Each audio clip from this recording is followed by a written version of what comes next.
Shalom, this is Levi Shore. Welcome back to Swing Good Torah. So today we're doing Parsha Ki Savo, when we come into the land of Israel. And we're going to ask this really incredible question. So what is the mitzvah of Bikurim? What is the mitzvah of the first fruits have to do with Lavan trying to kill us? So let's go. We're going to look here in the Parsha. So the first passuk, it says, V'haya ki Savo el haaretz. So when it will be that you come into the land, we come to the land of Israel. We come into the land of Israel. Asher Hashem Elokecha nosein lecha. And this is going to be Hashem, your God, will give it to you, nachala, as an inheritance. The rishta v'yashavta ba. And you're going to inherit it, and you're going to live there. You're going to live in the land. So then it says, v'lekachta, v'lekachta me'reshis kol pri ha'adama. And you'll take from the reshis, from the beginning, from the very first fruits of all the fruit of the land, Asher tavi me'artzecha, that they're coming from your land, that you harvest from the land. Asher Hashem Elokecha nosein lach, that Hashem our God, Hashem your God gave to you. And then it says v'samta v'teneh, and then you'll put it in a basket.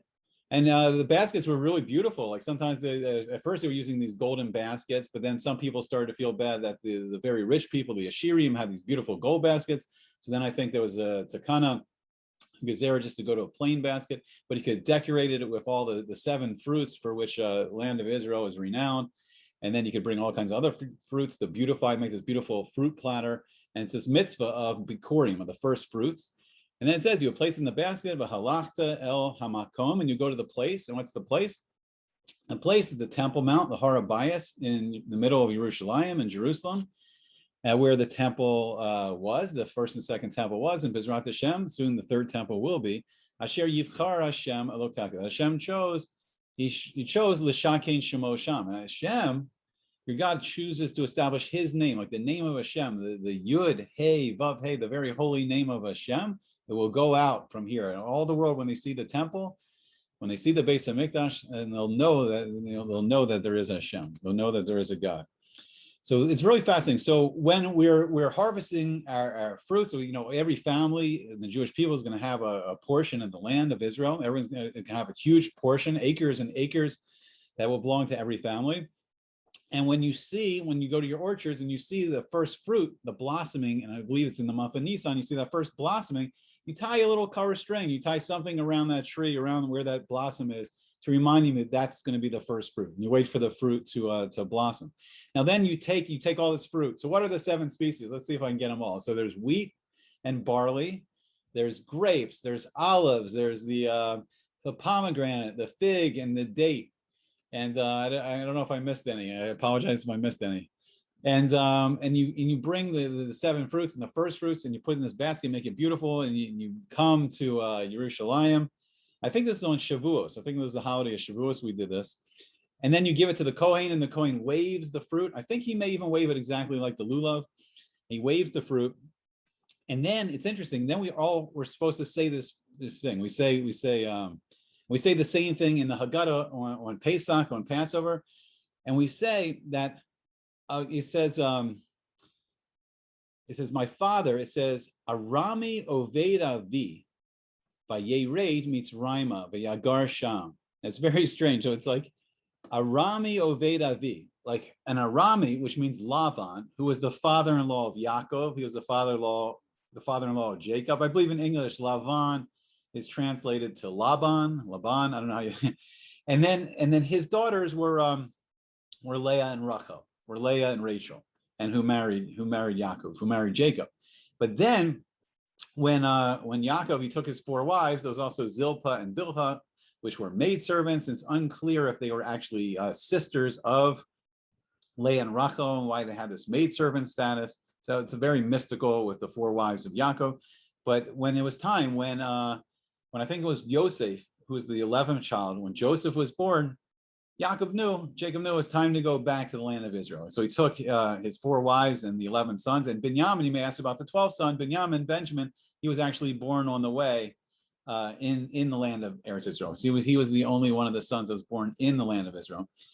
And what's interesting about that is in his portion, in Benjamin's portion, is actually where the majority of the Beis HaMikdash stood. And then there's a small section of the Beis HaMikdash that was in Yehuda's portion, in Judah's portion.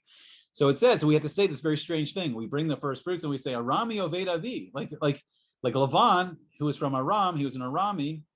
He tried to kill my father. He tried to kill Yaakov, and he was going to even kill his daughters, and he was going to kill all the children. He was going to uproot the entire Jewish people. And then it says Yaakov went down by Yered Mitzrayim, and Yaakov went down to Egypt with, and he lived there. By Yagarsham, but Misneimat, with very few numbers. It was only 70. The Torah describes it as 70 nefesh, 70 souls. It was Yaakov and his wives and the children and some of the grandchildren. And it was 70. And that's equal to the number of the root nations of the world, the 70 root nations descended from Noah. And he says, and you live there. But he said, but then, Vayihisham lagoy gadol atzum v'rav, and you became great and a very populous nation. Okay, so what does this have to do? What's the mitzvah of the first fruit? What's that have to do with Lavan trying to kill the Jewish people? This genocide, early genocide of the Jewish people. What's the connection? So this is what I think. I'm going to try to find Chazal and see if there's any Chazal that comments on this. But this is my idea.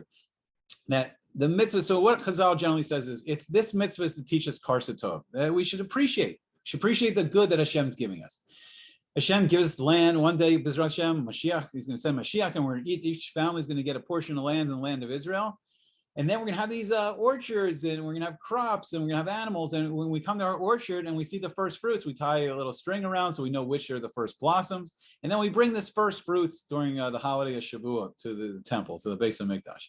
And it's a Karsa Tov, it's to appreciate, it's appreciate what Hashem's giving us, this delicious fruit. And he's giving us all these fruit trees, and he's giving us land, and we appreciate it. But why do we just say this crazy thing about Lavan trying to kill us? And this, I think, is another lesson that Hashem's trying to teach us. Hashem's trying to teach us that we're his Bikurim, that we are Hashem's Bikurim. We are the first fruit of Hashem. And what does that mean? Like Hashem, so where's the string around the tree? And Hashem gives us a little mark. He gives us the bris milah, the circumcision. He gives us a mark and says, this is my first fruit, and the first fruit will come from here. The holy Kadoshim, the holy children of Israel, they will come from here, from my first fruit, from my children. And he's showing us that he would not let Lavan destroy us. And when we were enslaved in Mitzrayim in Egypt, he would not let the Egyptians destroy us. And then he's showing us that we're Hashem, we're his precious first fruit, and he's protecting us. And he wants us to know that, that we should not only appreciate the good that he's doing for us, but we should appreciate that he loves us and he's protecting us. Okay, I hope you enjoyed it. And I hope to see you back again soon on Sweet and Good Torah. Thank you.